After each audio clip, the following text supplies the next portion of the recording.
కూడా సమాజంలో మరి శాంతియుతమైనటువంటి వాతావరణం లేకుండా పోతుంది. కలుషితంగా మనము చెట్లను నరకడమే కాకుండా దేవాలయాలను కూడా మనం అభివృద్ధి చేయకుండా దేవాలయంలో పనిచేసే అర్చకుడు ఇట్లాంటి మెతక వైఖరిలో ఉన్నటువంటి అర్చకులను కొట్టడం ఎంతవరకు సమంజసం అని చెప్పి నేను ప్రశ్నిస్తూ ఉన్నాను.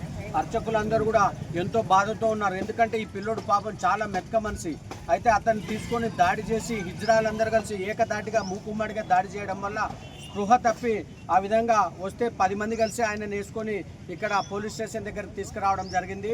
అర్చకులందరి తరఫున అర్చకస్య హరిసాక్షాత్ అంటుంది శాస్త్రం.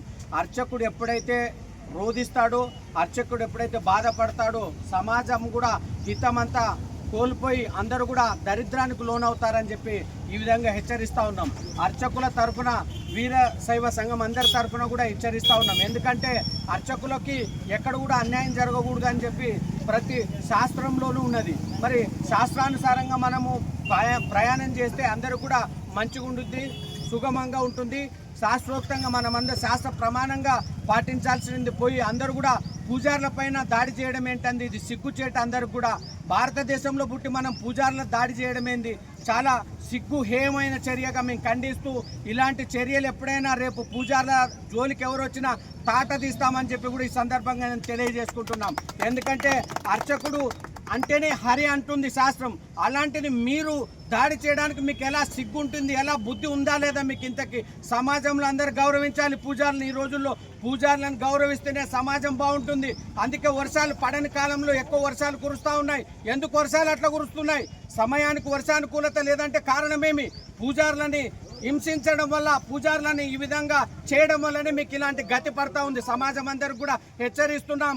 పూజారుల తరఫున అందరి తరఫున మా గోడు వెళ్ళబోసుకుంటున్నాం. ఇది మా బాధ కాదు, మీ అందరికి శాపంగా వస్తుంది రేపు భవిష్యత్తులో. ఎందుకంటే అర్చకుడు ఎప్పుడు కూడా బాధపడకూడదు. అర్చకుడు 10 రూపాయలు ఇచ్చి మనం దండం పెట్టుకొని ఆశీస్సులు తీసుకున్నాలని ఉన్నటువంటి ఈ సందర్భంలో మీరు దాడి చేస్తే మీరందరూ సమాజం ఏం చేస్తుంది? సిగ్గుతో తల వంచుకునాలి ఈ యొక్క విషయాన్ని తెలుసుకుంటే కూడా. కాబట్టి అందరికీ ఖబర్దార్, పూజారుల జోలికి వస్తే మేము దేనికైనా సిద్ధమే. భగవంతుడికి ఒకటే చెప్తాం, సర్వే జనాహ సుఖినో భవంతు అని. అందరూ బాగుండాలి, అందులో మేముండాలని. అర్చకులు ఎప్పుడు కూడా సమాజ హితం కోరుతుంది.